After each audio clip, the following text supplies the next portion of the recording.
Okay, hi everyone, I'm Rosie. I'm going to talk to you about something completely unrelated to my biography. It's game theory. So, no? I don't think it's working. Is that working now? Oh, there's a lot of clicks involved in this. It's going to be... Okay, stop. Thanks. Is this not... Shall I put this away?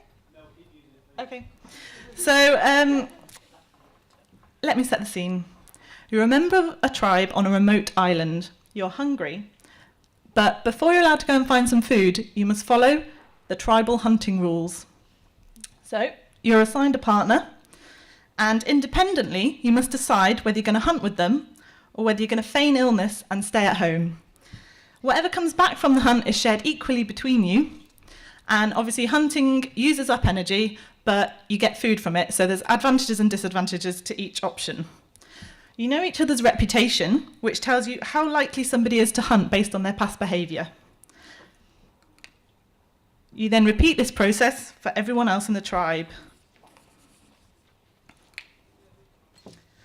So how are you going to decide what to do? Game theory, of course. Game theory isn't just about winning Monopoly. It can be applied to any situation where you have to make strategic decisions based on a set of rules, from designing traffic light systems to negotiating nuclear disarmament. So you might be wondering how you can possibly decide whether to hunt or slack without knowing the relative costs and benefits of each option. So here they are in an infamous game theory payoff table. Hopefully you can see that both players hunting results in a net gain of 0, but you also don't lose anything. Because you're hunting, which uses up energy, but then you get food to compensate for that. Both of you slacking means that it uses up 2 points just sitting at home, not doing very much, but you're not getting any food in to compensate for that. So both of you slacking will mean that you both lose 2 points. One of you hunting and one of you slacking means that the person who hunts ends up using lots of energy to go hunting, and then they have to come home and share whatever they've got with you who's been slacking staying at home. So if you slack while the other hunts, you get 1 point, and if you hunt while the other slacks, then you lose 3 points. So let's have a bit of a more careful look at this.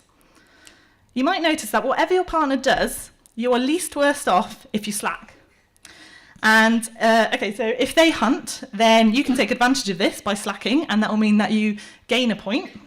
And if they slack, you definitely don't want to hunt, because then they're taking advantage of you and you're going to lose 3. Whereas if they're slacking, at least if you slack, then you only lose 2. So this is what's called a best response. And because it's a best response in both cases, it's called a dominant strategy. But your partner, who is presumably also a rational creature, knows this as well, so will also slack. And this means you end up in a Nash equilibrium of both of you slacking. And hopefully you can see that this is a bit of an annoying situation, because it means that you'll both end up losing 2, whereas if you worked together and hunted, you could have at least ended up with 0 each. This is an example of the famous prisoner's dilemma paradox, where rational self-interest actually ends up being damaging overall.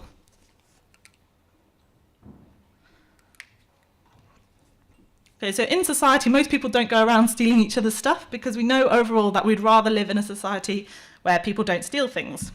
And this is a principle of a repeated game. People are more likely to cooperate if they know they can benefit from it in the future.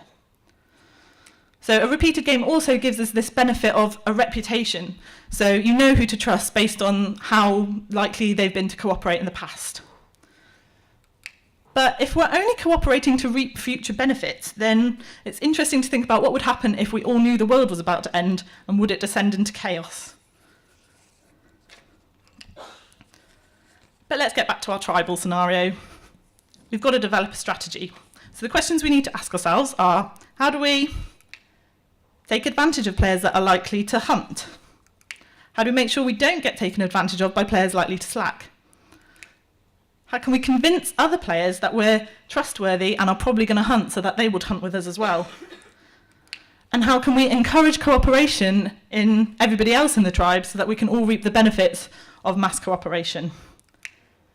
So sadly, I don't have time to go into that now, so I'm going to leave you to think about that for yourselves. So this was actually a competition run by a website called brilliant.org, which is a really great site that aims to get people interested in maths, science and engineering by kind of gamifying it. And they put out this competition where they asked people to write a strategy in the Python programming language, and then they played everyone off against each other, and whoever ended up with the most food was declared the winner. And you can read about the one that I submitted at Microchicks. And I'm happy to say that I came 9th out of 440, which I thought was pretty good.